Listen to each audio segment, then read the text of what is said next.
Hello, my dear students. Let's now have the continuation of our discussion on the literary elements, particularly the plot. Last meeting, we have discussed Freytag's pyramid, and today, Booker's Metaplot will be the center of our discussion. And to begin with, let us have first the recapitulation of what a plot is. As we have learned, plot is a sequence of interconnected events within the story. May it be a play, a novel, a film, an epic, or other literary work. So there, simply, it tells how the event would happen. It reveals cause and effect relationships between things occurring in our story. I also gave you examples on how to develop the structure of the plot.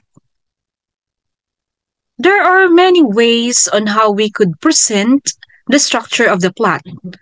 The two ways I presented is the first one, Freytag's pyramid, composing of 5 parts. And at this point, we will focus on Booker's Metaplot.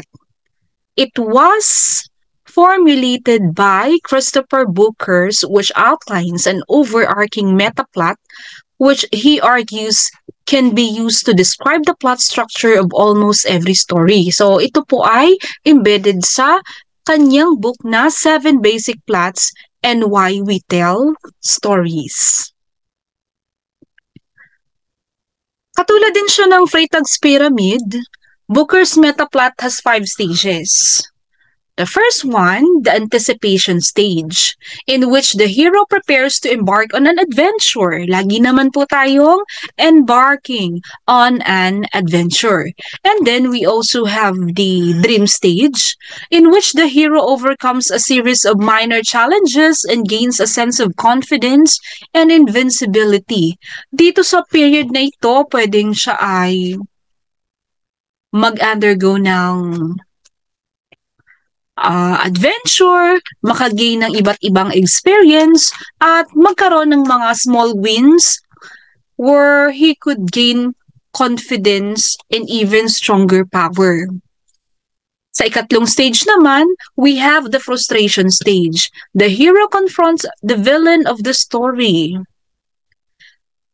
Probably, sa unang tagpo, matatalo muna ang bida and later on, nakakabawi siya until there would be some points na nare-realize niya na kailangan niyang maging matatag. Then on the last, second to the last, we have the nightmare stage, in which the hero fears they will be unable to overcome their enemy. So dito iniisip ng hero, nagkakaroon siya ng doubt. Kaya ba niyang talunin ang kalaban? Is all his efforts enough to come up with the desired outcome? Or ano pa ba yung mga balakid na maaaring magbigay sa kanya ng negative thinking? And then at the end, there's a realization he must not fear at all. Because at the end of the story, the resolution would tell the hero will finally triumph. So, yun po ang kanyang mga proseso according to Booker. So, specifically, ito ay from Christopher Booker as he outlined the overarching metaplot on the 7 basic plots and why we tell stories. And then within the overarching structure of Booker's metaplot, Booker argues that plot types can be further subdivided into following 7 categories.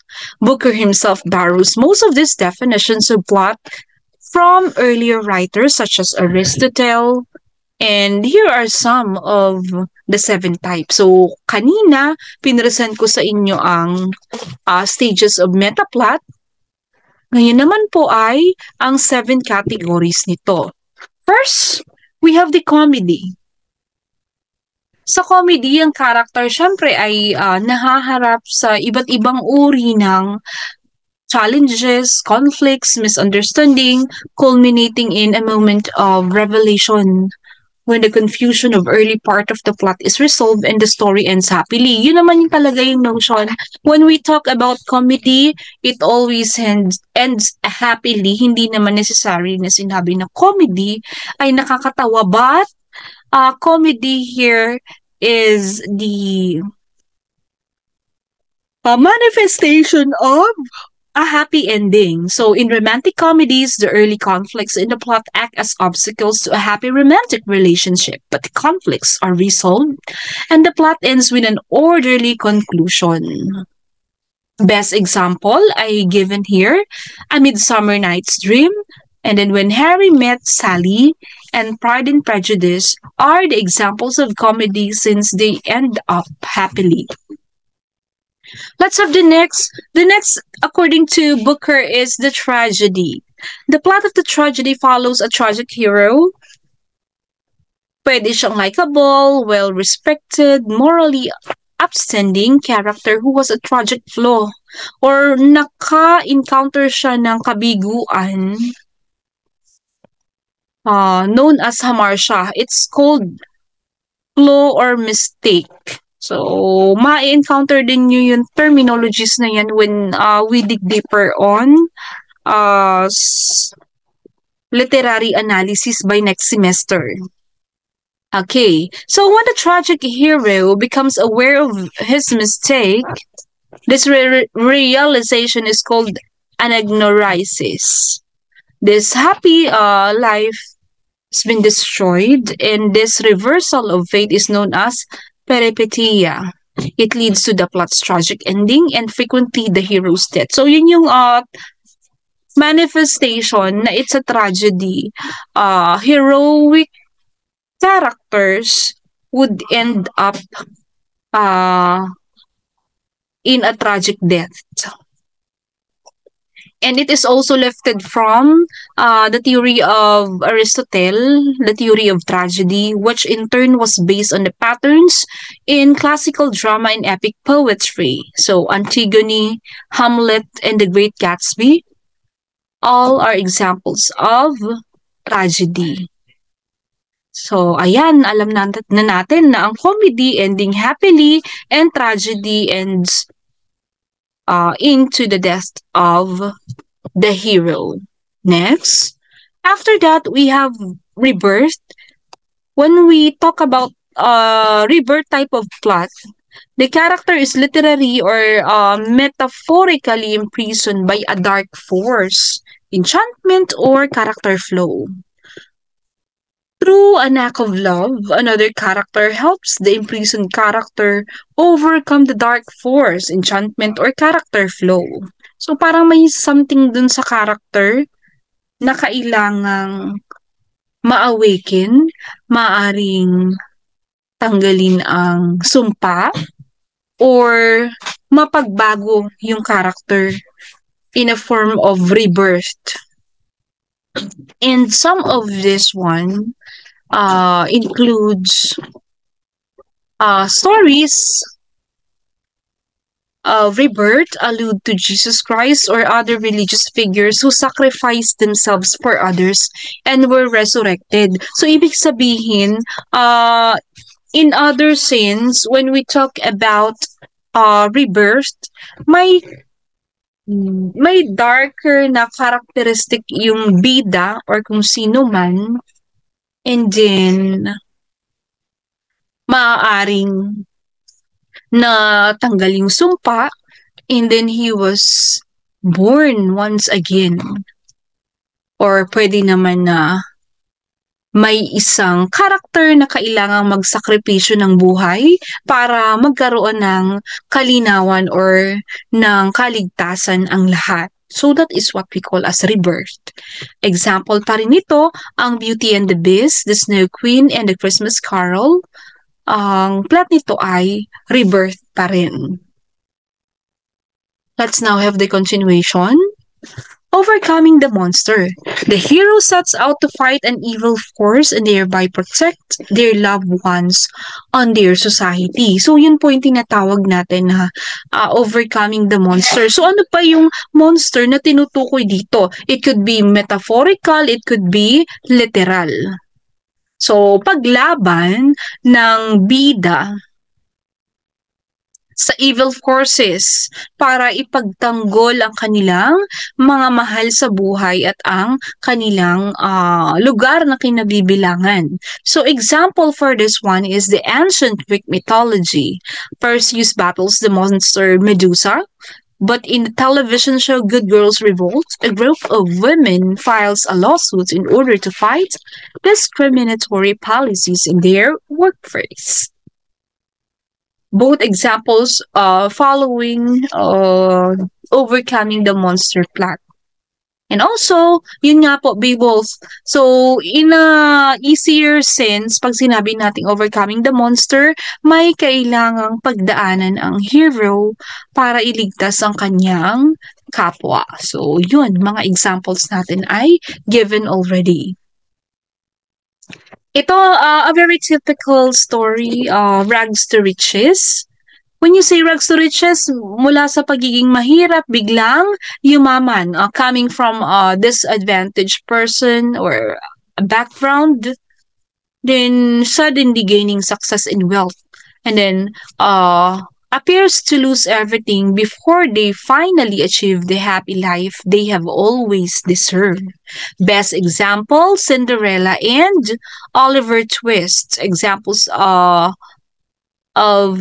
those with undesirable situation and then succeeding in life. Another, when it comes to stories or movies, rags to riches plot include Slumdog Millionaire and Joy. Let's have another, The Quest. In a quest story, a hero sets out to accomplish specific tasks, aided by a group of friends. And often though, not always the hero is looking for the object endowed with supernatural power. So parang may hinahanap na bagay, pero anong tawag dun? Hindi naman lagi. So, parang meron silang adventure na kailangang i-undergo, may kailangan silang hanapin. Pero hindi naman laging ganun. So, tingnan natin yung mga variation. Along the way, the hero and their friends face challenges together, but the hero must complete the final stage of the quest alone. Typically, may kasama siya sa una, tapos mapagsosolo yung bida kasi kailangan siya lang mismo yung makasolve ng hinahanap or ng problem or ng challenge. The Celtic myth of the Fisher King and the Holy Grail is one of the oldest quest stories. Diba?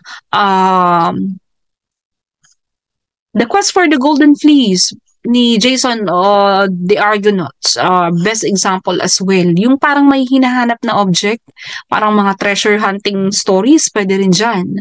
Monty Python and the Holy Grail is a satire that follows the same plot structure, while Heart of Darkness plays with the model of a quest, but as the quest and not with the discovery of a treasure or enlightenment, but rather with emptiness and disillusionment. So there, the quest is usually best fitted for treasure hunting activities, looking for something and finding things that would made the adventure very exciting. Then we have the Voyage and Return.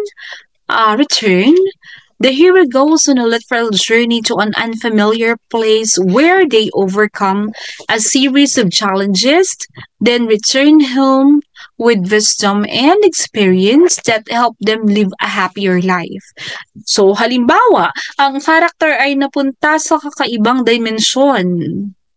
So, doon niya na-encounter ang iba't ibang adventure. And also, kalimitan dito ay yung may mga journey, naligaw sa ibang dimensyon, napunta sa ibang lugar, naglakbay. Tapos sa bandang huli ay babalik siya dahil na-overcome na niya lahat ng challenges. Example, the Odyssey, di ba? How Odysseus had traveled for more than 10 years just to reach home, the kingdom of Ithaca.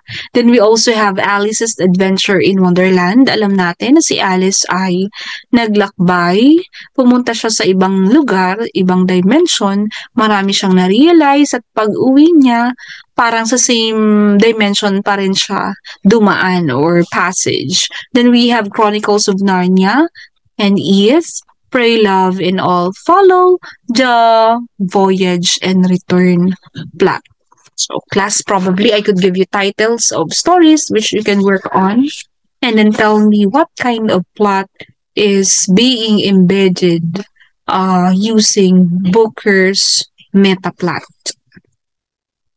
Then that would be the end of my presentation, and I will be discussing another, specifically the hero's journey, which I already gave you last semester, I suppose, and you have already the idea how are the hero's journey been arranged and how many stages or processes are involving in it.